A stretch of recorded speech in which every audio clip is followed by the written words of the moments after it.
Good morning students. चलिए आज हम क्लास 8 का लेसन 3 स्टार्ट करते हैं।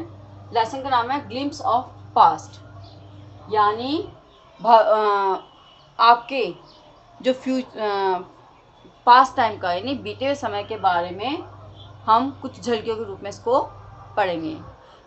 इसमें यह स्टोरी एक बबल्स के रूप में बताई गई है और इसको बहुत अच्छी तरह से बताया गया है। हमारे जो बीते हुए समय के बारे में जो फर्स्ट वर्ल्ड वार हुआ था उसके बारे में बताया गया, किस तरह से फर्स्ट वर्ल्ड वार हमारा स्टार्ट हुआ था और किस तरह से ईस्ट इंडिया कंपनी ने हमारे देश को बर्बाद किया था। इस लेसन में हम बबल्स के रूप में पढ़ने जा रहे हैं। चलिए कुछ हार्ड वर्ड्स मैं आपको बताना चाहती हूँ, थोड़ा आप देखें। फर्स्ट ग्लिम्स मतलब क्या होता है? झलक दिखाना है, झलकी दिखाना है, या उससे ऐसे कहते हैं कि आपको दिखाना, दर्शाना। जैसे आप देखते हो ना झांकी होती है, झांकी में आप क्या करते हैं? फोटो के रूप में देखते हैं। इसी तरह से इस लेसन में कुछ पिक्चर्स के रूप में इस लेसन को समझाया गया है। तो अब कहेंगे झलक के रूप में दिखाना। मार्टियर्स मतलब क्या होता है? शहीद। मार्टियर का मतलब क्या होता है? शहीद। जिन लोगों ने अपने देश को आज़ाद करने के लिए अपने प्राणों का न्यौछावर किया उन्हें हम कहेंगे martyrs. After that conquest means विजयी होना, सक्सेस होना, ठीक है, जिसको कि ईस्ट इंडिया कंपनी ने भारत पर अपनी जीत हासिल की थी, कॉन्क्वेस्ट किया था भारत को। इसके बाद है आपका शॉर्ट साइट का मतलब क्या होता है? वर्तमान काल, प्रेजेंट टाइम को बिताना और not think about the future. Next है अप स्टार्ट का मतलब होता है जलना, जिसको हम क्या कहते हैं? ज्वेलसी भी कहते हैं। क्या कहते हैं? ज्वेलसी। आफ्टर दैट है कॉन्स्टेंटली का मतलब होता है लगातार। कॉन्स्टेंटली का मतलब क्या होता है बेटा? लगातार। फिर नेक्स्ट है रिवेलरीज का मतलब होता है दुश्मन। रिवेल का मतलब क्या होता है? दुश्मन, है ना। सबड्यू का मतलब होता है कब्जा करने वाला। अब हमारे दुश्मन कौन थे? ईस्ट इंडिया कंपनी, ब्रिटिशर्स थे। और हमारे जो सब्सिड्यू किसके किया था? सबड्यू ईस्ट इंडिया कंपनी ने भारत पर किया था। नेक्स्ट है अफवार सिंह का मतलब होता है कि ऐसे राजा थे जो कि दूर दूर से, बहुत दूर दूर रहते थे। इसके बाद है डेथॉन का मतलब होता है गद्दी से निष्कासित कर देना, या गद्दी छीन लेना, या गद्दी को हड़प लेना, यानी उसके शासन को हड़प लेना। आफ्टर दैट है मिजरी का मतलब क्या होता है? पतन होना, डिस्ट्रॉय होना, पतन होना। चलिए हम ट्रायल की तरफ जाते हैं। एरियर्स मतलब क्या होता है? जो कर्जा होता है ना, कर्जा, उनको अपन क्या बोलते हैं? एरियर्स। जो कर्जा लेने वाले होते हैं उनको हम क्या बोलेंगे? एरियर्स। नेक्स्ट है वर्दी का मतलब क्या होता है? विश्वास के लायक। इसका स्कॉन का मतलब क्या होता है बेटा? आरोप लगाना, ब्लेम करना, आरोप लगाना, स्कॉन करना यानी आरोप लगाना। आफ्टर दैट है फैमिन का मतलब है भूखमरी, ठीक है, यानी जब सूखा पड़ जाता, अकाल पड़ जाता ना, तो फैमिन हो जाती है, यानी भूखमरी हो जाती है, खाने को कुछ भी नहीं मिलता। स्टार्विंग, भूख से मरने वाले लोग को कहते हैं, भूख से मरते हैं लोग, कंडीशन होती है ऐसी कंडीशन जबकि लोगों को खाने को कुछ नहीं मिलता है, तो हम उसमें स्टार्विंग। नेक्स्ट बेटा लर्न का मतलब होता है विद्वान, ज्ञानी। एसेंस का मतलब सार। सेंस का मतलब क्या होता है? इसका क्या सेंस है, इसका क्या अर्थ है, ठीक है ना। तो इसमें क्या है? जो ई है वो साइलेंट है, तो जगह सेंस, नॉट एसेंस, सो हम कहेंगे, प्रोनाउंस करेंगे सेंस। आफ्टर दैट है सस्पिशियस मतलब होता है संदेह करना, सस्पेक्ट कहते हैं। सस्पेक्ट मतलब क्या होता है? शक होना। तो सस्पेक्टेड से क्या बना, सस्पिशियस, यानी संदेहास्पद, संदेहास्पद। ऑप्रेस, ऑप्रेस का मतलब क्या होता है बेटा, दबाव डालना, प्रेशर करना, प्रेशराइज करना, ऑप्रेस करना। ट्रायल, ट्रायल का मतलब होता है मुकदमा, ट्रायल का मतलब क्या होता है, मुकदमा। एंड लास्ट स्पेलिंग है बेटा सुपरस्टिशंस, सुपरस्टिशंस का मतलब होता है अंधविश्वास, जो कि विश्वास करने के लायक नहीं होता। ऐसी चीज़ें जो कि जिस पर ज़्यादा से ज़्यादा बहुत ज़्यादा विश्वास किया जाता है उसे हम कहते हैं अंधविश्वास। जैसा कि हम कहते हैं कभी कि रास्ते से चल रहे हैं, है ना, और अचानक बिल्ली रास्ता काट जाती है, तो हम कहते हैं कि आज तो जरूर अपशकुन हुआ है और कुछ ना कुछ खराब हुआ। लेकिन जैसे ही व्यक्ति जाता है, मान लीजिए कोई व्यक्ति जॉब पर जा रहा है ना, अचानक बिल्ली ने रास्ता काट दिया, तो व्यक्ति को जो कि जॉब पर जाना है, लेकिन वो रुक जाता है कि नहीं आज तो बिल्ली ने रास्ता काट दिया, आज तो मैं जाऊँगा नहीं। पता चलता है नेक्स्ट डे उसको सस्पेंड कर दिया जाता है। तो बताइए कि वो उसने बिल्ली का रास्ता काटा, बिल्ली ने उसका रास्ता काटा तो वो रुक गया, है ना, लेकिन फिर भी उसको नेगेटिव इफेक्ट देखने को मिले। इस प्रकार से हमें कभी भी अंधविश्वास नहीं करना चाहिए, जिसको अपन बोलते हैं सुपरस्टिशंस। सुपरस्टिशंस मतलब अंधविश्वास। ये कुछ हार्ड वर्ड्स है, और भी मैं कुछ हार्ड वर्ड्स आपको बताना चाहती हूँ। चलिए और अब हम पर हार्ड वर्ड्स देखते हैं।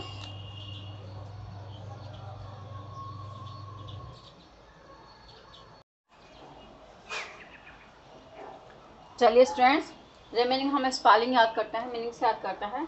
एक्सपोर्टिंग का मतलब होता है निर्यात करना, यानी बेचना, बाहर भेजना, है ना। प्रॉस्परस का मतलब होता है संपन्न, बहुत पैसे वाले। नेक्स्ट होता है सजेस्टेड, सजेस्टेड का मतलब क्या होता है, सलाह दी। इंटेलेक्चुअल, इंटेलेक्चुअल का मतलब क्या होता है कि अति बुद्धिमान। इसमें पपेट, पपेट का मतलब क्या होता है, कठपुतली। इसके बाद है कन्वर्टिंग, कन्वर्टिंग का मतलब क्या होता है, बदलना या चेंज करना, कन्वर्ट करना। पीजेंट, पीजेंट का मतलब काश्तकार, काश्तकार जानते हो। इसके बाद है ये है रेबेलियन, रेबेलियन का मतलब क्या, विद्रोह करने वाले, जो चीज़ को अपोज करते हैं, अपोज करने वाले को हम क्या बोलते हैं, रेबेलियन बोलते हैं। इसके बाद है मैस्करेड, मैस्करेड का मतलब होता है हत्या करना। आफ्टर दैट है डेस्परेट, डेस्परेट का मतलब होता है आक्रोश पैदा हो जाना, बहुत ही गुस्सा होना। फिर है ब्रीविंग, ड्राइविंग, सॉरी ड्राइविंग का मतलब होता है मदिरा बनाने वाली। जो लोग मदिरा बनाते थे ना, मदिरा का जो बिजनेस करते हैं, शराब का जो बिजनेस करते हैं, ड्रिंक का जो बिजनेस करते थे, उनको अपन क्या बोलते थे, ड्राइविंग। ड्राइविंग का मतलब जो मदिरा का बिजनेस करना, शराब का बिजनेस करना। पिटेंस, पिटेंस का मतलब होता है बेटा दान, पिटेंस का मतलब क्या होता है, दान। एक मिनट,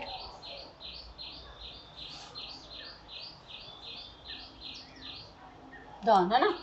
फिर इसके बाद आपके पास है मैंसियंस, मैंसियंस मतलब क्या होता है, हवेलियां, मैंसियंस मतलब क्या होता है, हवेलियां। फिर ऑब्लाइज्ड, ऑब्लिज्ड का मतलब होता है कानून का उल्लंघन करना। स्पॉय, स्पॉयज मतलब होता है जो भारतीय सैनिक थे ना, उनको स्पॉयज कहते थे, जो कि ब्रिटिश के लिए काम करते थे। नेक्स्ट है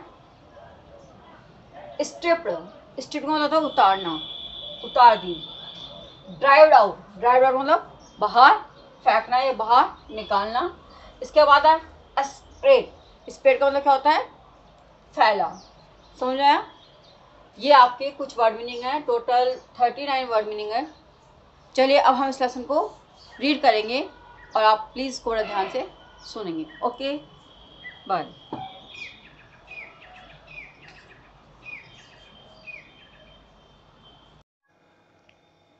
गुड मॉर्निंग स्टूडेंट्स, चलिए हम लेसन 3 स्टार्ट करते हैं। लेसन का नाम है ग्लिम्स ऑफ द पास्ट। इसमें हमें फर्स्ट वर्ल्ड वार के बारे में बताया गया है, और आइए अब हम इस लेसन को रीड करते हैं।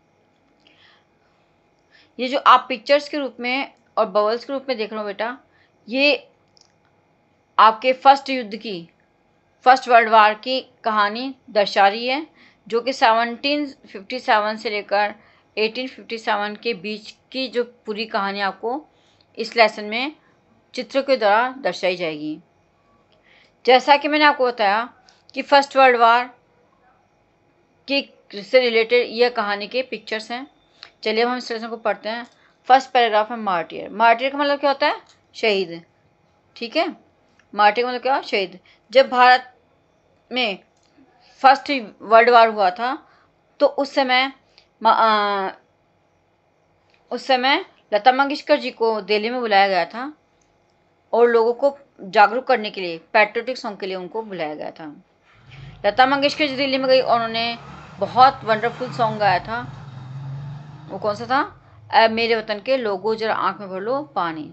देखिए स्टूडेंट्स, ये लता मंगेशकर जी हैं जो कि दिल्ली में सॉन्ग गा रही है और जितने भी लोग आप देख रहे हो ये सारे क्या हैं?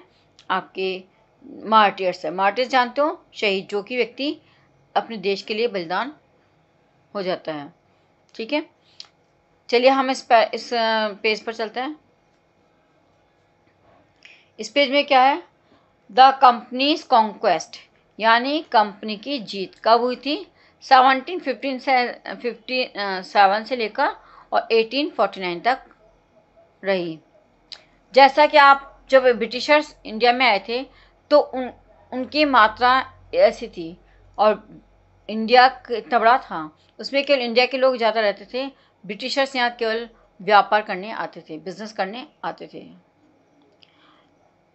फिर यहाँ बिजनेस करते करते उन्होंने यहाँ के भारत के इंटरनल मैटर में इंटरफेयर करना चालू कर दिया उन्होंने, और एक दूसरे राजाओं को भड़काने लगे और फूट डालने लगे।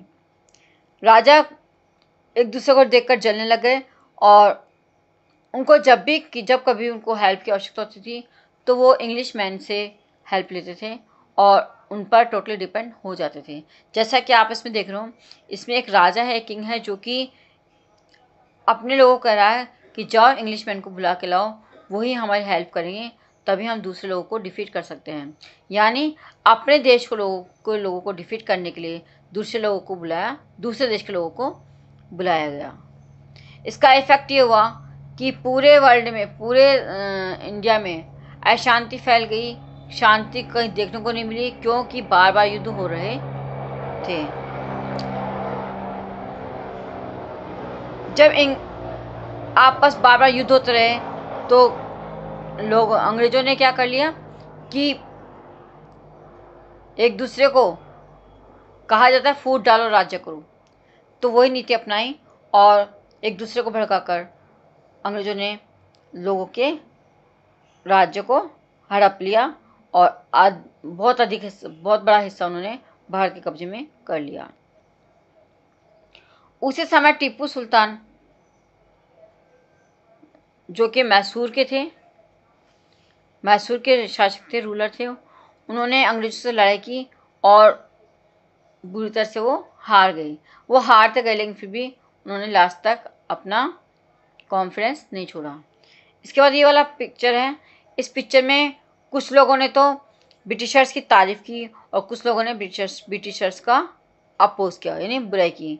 जिस प्रकार से ये लोग कह रहे हैं कि thank God now there is peace in our country, अब हमारे देश में शांति है, and no looting and no war here. वो कह रहे हैं नहीं तो लूटिंग बाय द ठग के द्वारा, नहीं तो लूटपाट हो रही है यहाँ पे, और नहीं यहाँ पे वार हो रही है, बहुत ज़्यादा शांति हो रही है।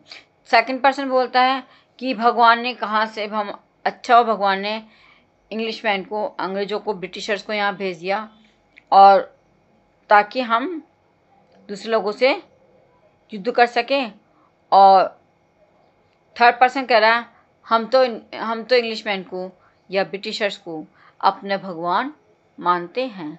उसी प्रकार से दूसरे आप पैसेज में देख सकते हो। दूसरे पैसेज में यह है कि जो कुछ लोग थे जो अपोज में थे, उनका मानना है कि जो वाइट मैन क्या कर रहे हैं, रूलर्स को, किंग्स को किल्ड कर रहे हैं, मार रहे हैं, या डिथ्रोन द किंग्स, या जो राजा हैं उनको क्या कर रहे हैं, अपनी गद्दी से उनकी गद्दी छीन रहे हैं। कुछ लोगों का मानना है कि अब तो हम फॉरेनर्स के स्लेव बन गए। स्लेव मतलब जानते हो, गुलाम, गुलाम बन जाएंगे, बन रहे हैं। थर्ड पर्सन कह रहा कोई बात नहीं, वैसे भी हमारे देश में बहुत सारे लोग हैं जो बहुत गंदे हैं, बहुत बेकार हैं, जो कि अच्छे नहीं हैं, लेकिन फिर भी ऑल ओवर वो हमारे देश के तो हैं। इस तरह की डिस्कशन चल रहा था। इधर जैसे कि आप पिक्चर देख सकते हो, यहाँ पे रिलीजन सेंट है जो कि लोगों को मिसगाइड कर रहे हैं, और बहुत सारी सोशल एविल्स है वो लोगों को भड़का रही है, जैसे कि चाइल्ड मैरिज है, या फिर चाइल्ड मैरिज है, इसके अलावा अनटचेबल्स है ना। जैसा कि संत हैं, सेंट बैठे हुए हैं और ये लोगों को कह रहे हैं कि यदि कोई समुद्र के पार चला जाएगा तो हम उसको उसके धर्म से निष्कासित कर देंगे, यानी बेदखल कर देंगे।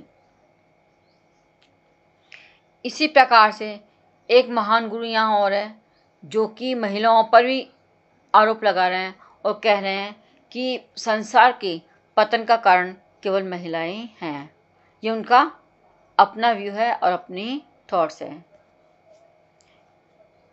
इस पिक्चर में आप देख सकते हैं, इस पिक्चर में जो ब्रिटिशर्स थे वो बहुत अधिक टॉर्चर कर रहे थे और बार बार उनको इंसल्ट कर रहे थे। उनका सेल्फ रेस्पेक्ट है, उनको क्या कर रहे थे, वो खो रहे थे। इंडियंस का सेल्फ रेस्पेक्ट है वो खोने जा रहा था, और ब्रिटिशर्स बार बार उन पर आरोप लगा रहे थे।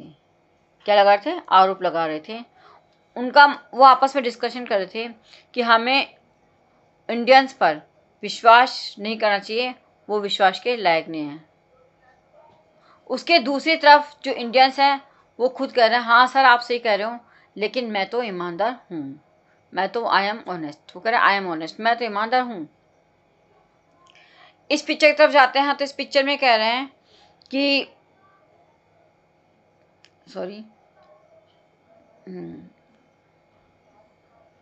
जो मर्चेंट है वो फार्मर्स पर बहुत हैवी टैक्स ले रहे हैं, और जो लोग टैक्स नहीं चुका पा रहे तो उनका क्या किया जा रहा है, उनकी जो ज़मीन है, लैंड है, उसको अबंडन किया जा रहा है। और जब भी यदि कर्जा नहीं चुकता है तो वो कहते हैं कि देखो ये है, ये फार्मर्स ये कह रहे हैं कि अब तो हमारी सारी क्रॉप आप ले जा चुके हैं, यानी your man are taking my all crops. ठीक है, तो ये जो बोल रहे हैं, ऑफिसर्स बोल रहे हैं कि भाई हम तो कर्जा रहे हैं, आप कर्जा देने वाले हो, ठीक है, और यदि अभी भी आपने कर्जा नहीं चुकाया तो हम तुमको जेल में डाल देंगे। खेती बाड़ी तो सब ले ली, सब कुछ ले ली, फसल ले ली, और फिर भी यदि आपका कर्जा नहीं चुका तो हम आपको जेल में डाल देंगे। जो ब्रिटिशर्स थे वो चाहते कि कैसे ज़्यादा से ज़्यादा प्रॉफिट हम इंडियन से लें, और इसका वो अलग अलग इन्वेंशन कर रहे थे, अलग अलग तरीके ढूंढ रहे थे ब्रिटिशर्स कि किस तरह से हम इंडिया को लूटें। इसी तरह से उन्होंने जो जितने भी मैन्युफैक्चर्स गुड्स थे जो कि इंग्लैंड से आए थे, उनको जो टैक्स थे वो टैक्स उन्होंने कैंसिल कर लिया।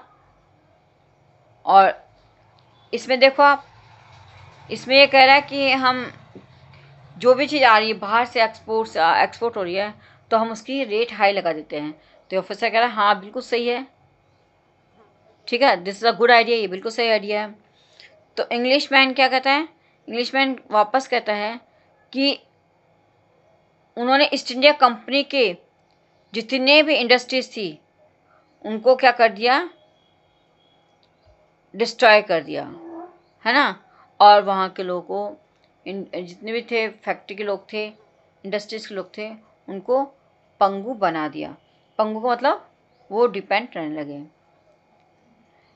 ऐसा ही आप इस डायग्राम में देख सकते हैं कि जब स्टार्विन आ गई थी, है ना, जब इन्वेंशंस हुए थे और इन्वेंशन हो रहे थे उस समय भारत में बहुत भूखमरी आ गई थी और लोग भूख के कारण मर रहे थे। कब की बात है बेटा ये? 1836 की बात है। कब की बात है? 1836 की बात है। उसी समय चलिए नेक्स्ट पढ़ते हैं हम कि राजा राम मोहन राय जी आए थे। कब आए थे? 1772 से लेकर और 1833 तक। ठीक है, तो राजा राम मोहन राय जी आए और उन्होंने बहुत बड़े विद्वान थे, बहुत बड़े वो लर्नर थे। तो उन्होंने देखा कि इंडिया में, वो समझ गए कि इंडिया में क्या कमी है, इंडिया में कौन कौन सी कमियां हैं। उन्होंने यहाँ के लोगों को कहा कि हम इंडिया को बचा सकते हैं और हम इंडिया को सेव कर सकते हैं। कब? जब हम हमारे समाज में पाई जाने वाली सामाजिक बुराइयों को दूर करें, हमारी सोसाइटी में पाई जाने वाली सामाजिक बुराइयों को दूर करेंगे तो हम आगे बढ़ सकते हैं। इसी प्रकार से इस डायग्राम में देख सकते हो कि जो राजा राम मोहन राय जी हैं वो बहुत बड़े अट्रैक्ट थे। किसके प्रति अट्रैक्ट थे वो? साइंस और नॉलेज। साइंस और नॉलेज के प्रति वो बहुत ज़्यादा क्या थे? इंटरेस्टेड थे, मतलब हमेशा उनको इंटरेस्ट रहता था। ठीक है, मॉडर्न नॉलेज के प्रति उनका मानना था। क्या मानना था उनका? कि knowledge is practical and not should be theoretical. कि जो नॉलेज, जितनी भी नॉलेज है वो हमेशा प्रैक्टिकल होनी चाहिए बजाय कि थ्योरेटिकल। हर चीज़ को, जो भी हमें ज्ञान मिलता है उसको हमें प्रैक्टिकल करना चाहिए। इसके बाद राजा राम मोहन राय जी ने एक न्यूज़पेपर पब्लिश किया। लेकिन जब ब्रिटिशर्स को ऐसा शक हुआ कि राजा राम मोहन राय जी भारतीय लोगों को जागरूक कर रहे हैं तो उन्होंने इस न्यूज़पेपर को क्या कर दिया?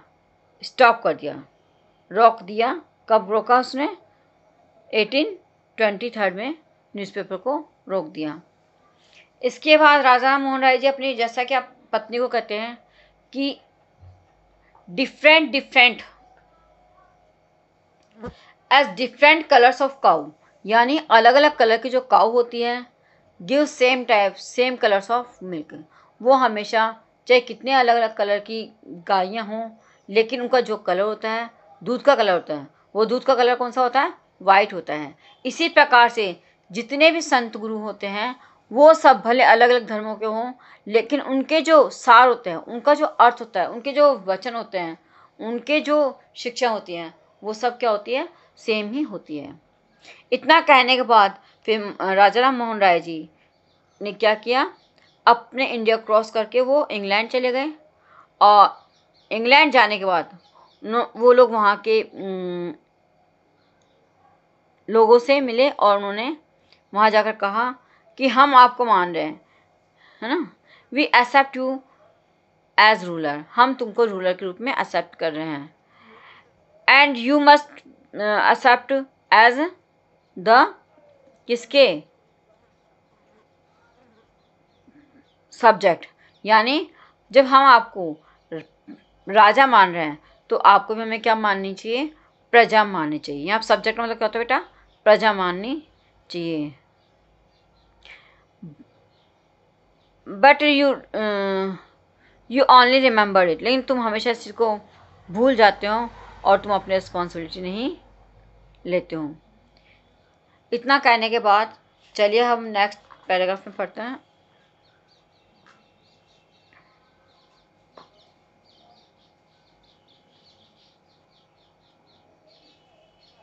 ऑप्रेस, दमन किया गया, दबाया गया, ये दबाव डाला गया। ठीक है, तो दबाव, इंडिया पर दबाव डालने के लिए ब्रिटिशर्स ने एक नियम बनाया, एक रूल बनाया। वो रूल क्या था बताइए? रोलेक्ट एक्ट रूल था। कौन सा रूल था वो? रोलेक्ट एक्ट रूल था, जिसके तहत किसी भी व्यक्ति को बगैर मुकदमा कराए, बगैर पूछे या बगैर किसी बात के आप जेल में डाल सकते हो। ये रूल किसने बनाया? ब्रिटिशर्स ने बनाया। क्या करने के लिए? भारतीयों पर दबाव डालने के लिए।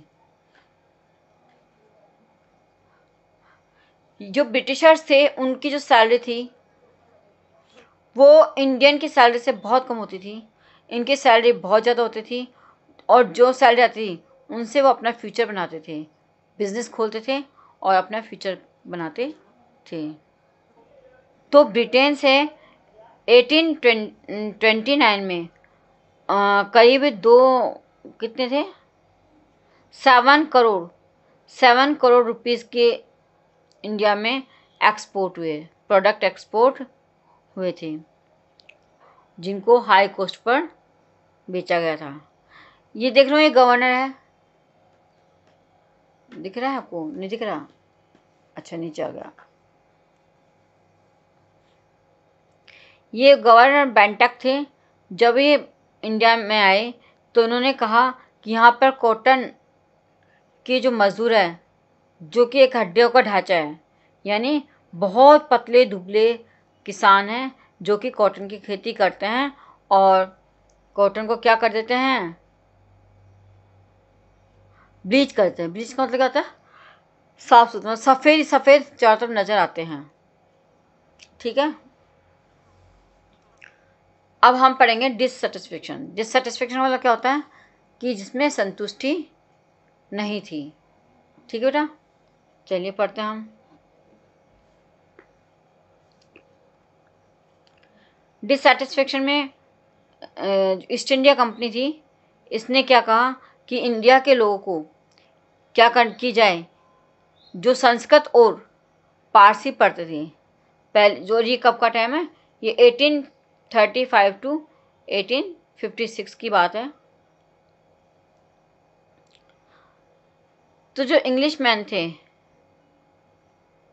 इनका कहना था कि इंडियंस को एजुकेशन दी जाए, जहाँ संस्कृत और फारसी पढ़ाई जाती थी वहाँ इंग्लिश मैन को इंडियंस को इंग्लिश पढ़ाई जाए। ठीक है, ताकि ये लोग क्या करेंगे? इंग्लिश मैन, ये लोग अपने जो प्रोडक्ट्स हैं उसको ढंग से समझ जाएंगे और वो हमारा बिजनेस भी समझ जाएंगे और हमारे नेटिव भी हो जाएंगे। ये ऑफिसर कहा yes sir I am agree with you. ये कह रहा है हाँ सर, मैं आपके से बिल्कुल सहमत हूँ। इसमें देख रहे हैं ये कुछ इंडियंस हैं,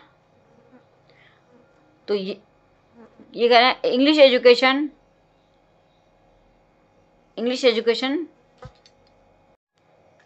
अच्छा, इंग्लिश एजुकेशन के बाद भारतीय लोगों को क्लर्क की पोस्ट प्रोवाइड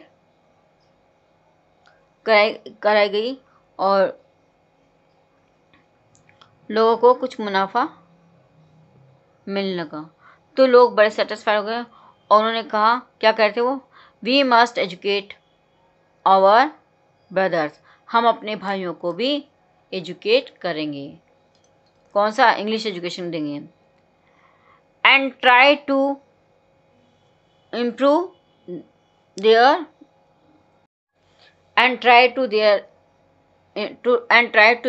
मटेरियल कंडीशन, और वो अपने जो कंडीशन, अपनी स्थिति है उसमें क्या करेंगे? वो इम्प्रूव करेंगे, ऐसा उनका मानना था।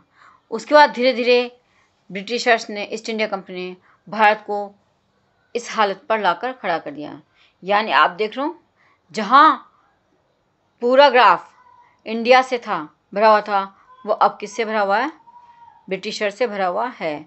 यानी भारत के मोस्टली पार्ट पर उन्होंने आक्रमण कर और अपने कब्जे में कर लिया।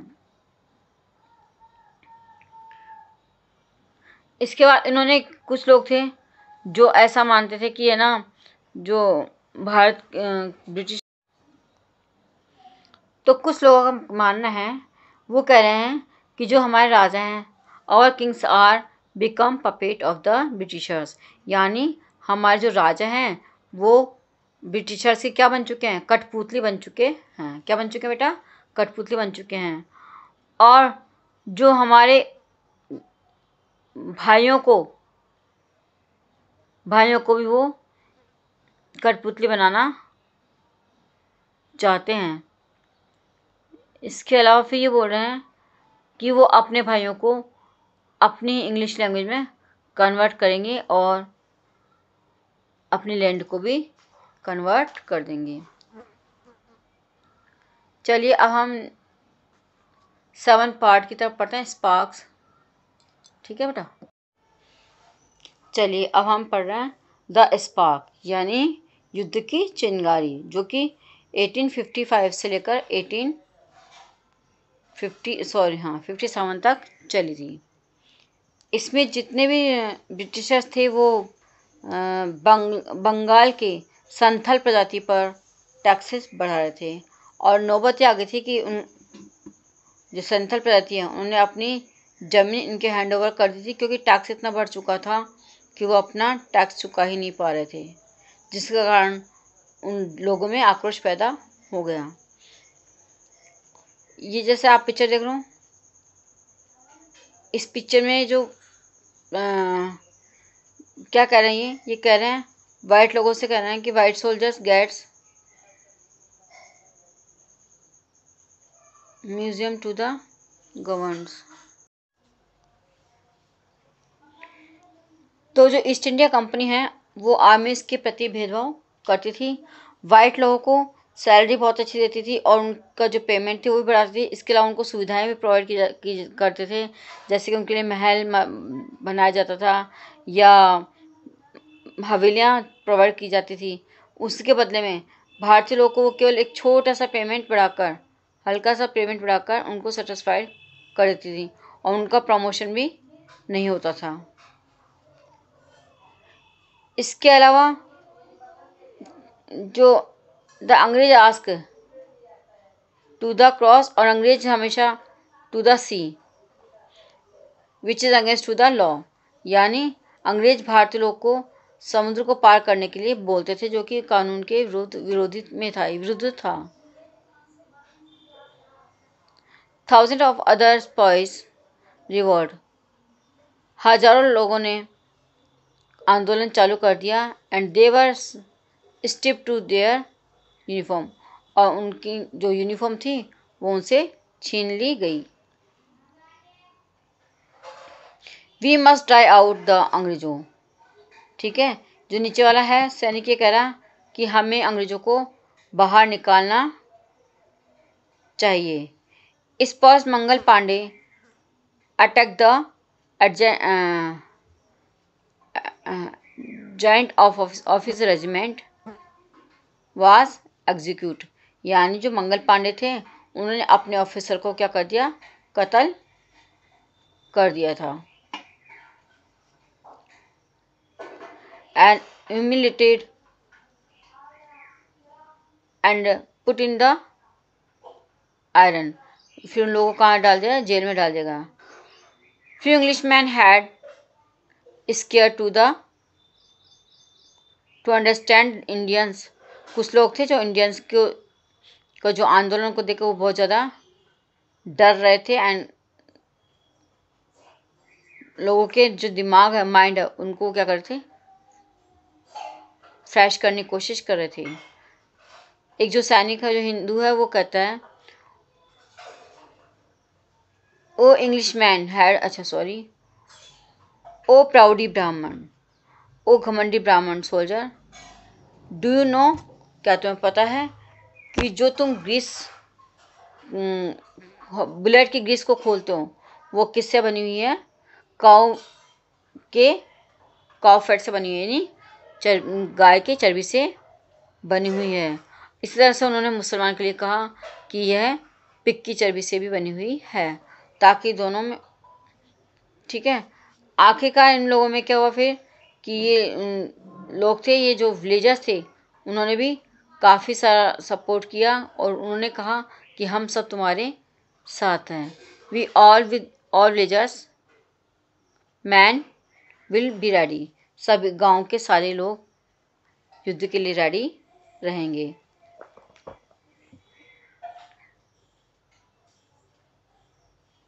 रिवॉल्ट हुआ था 1857 में। Then there was a violent attacked. अब जो हिंसक घटनाएं होने लगी, कहाँ होने लगी? मेरठ में हिंसक घटनाएं हुई। The spice March two Delhi, और जो भारतीय सैनिक थे वो दिल्ली की तरफ रवाना हो गए। Long life over emperor Bahadur Shah, और उन्होंने जाकर बहादुर शाह को क्या कहा? लॉन्ग लाइफ के लिए कहा। द रिबेलियंस स्प्रेड वाइडर, जितने भी आंदोलन कर थे वो दूर दूर तक, मतलब हर जगह से आंदोलन चालू हो गए थे। Many landlords and lost their land, ऐसे बहुत सारे मालिक थे जो कि अपनी ज़मीन को खो चुके थे। बिकॉज ऑफ ब्रिटिश पॉलिसीज़ के कारण ऐसे बहुत सारे लोग थे जो अपनी ज़मीनों को खो चुके थे। देवर सोर, वो लोग भी इसमें शामिल हो गए। And the white mains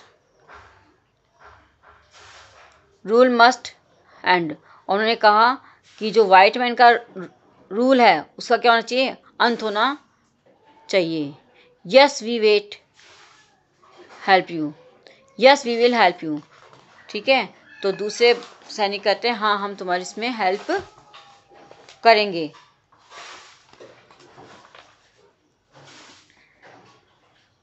okay बेटा, नेक्स्ट है फाइट फॉर फ्रीडम फाइटर, यानी आज़ादी के लिए लड़ाई, आज़ादी की लड़ाई। जैसा कि आप जानते हो कि many farmers ruled like Begum Hazrat Mahal of Lucknow.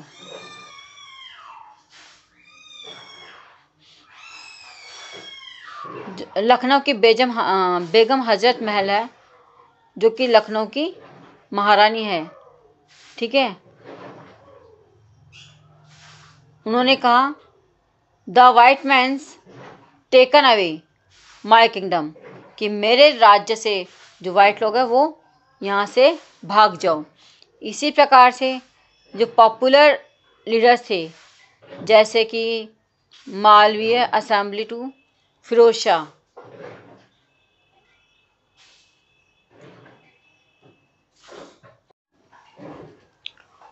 Popular leader like Malviya Ahmadullah of the Firoz Shah told the people, यानी उसने लोगों से क्या कहा? रेज ब्रदर्स राइज, द अंग्रेजों इज रनिंग आउट लैंड, ये कहते हैं कि अंग्रेजों हमारी धरती से चले जाओ। इस तरह से ये पूरा लेसन आपका कंप्लीट होने वाला है। अजमुल्ला खान ने क्या कहा था? टोल टीपू, यानी टाटा टोपे, अजमुल्ला खान ने टाटा टोपे से कहा था we should have Peshwa Nana Sahib as our leader, हम अपने लीडर पेशवा नाना साहिब को बनाते हैं। इस टाइप से जो फाइट हुई और लंबे समय तक फाइट चली, और कुंवर सिंह थे जो कि बिहार के राजा थे, उन्होंने भी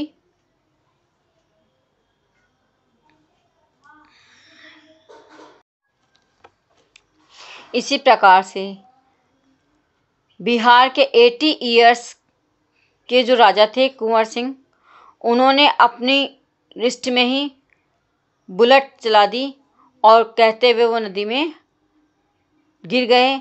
mother Ganga that is my last offering to you, यह मेरा आखिरी बलिदान है।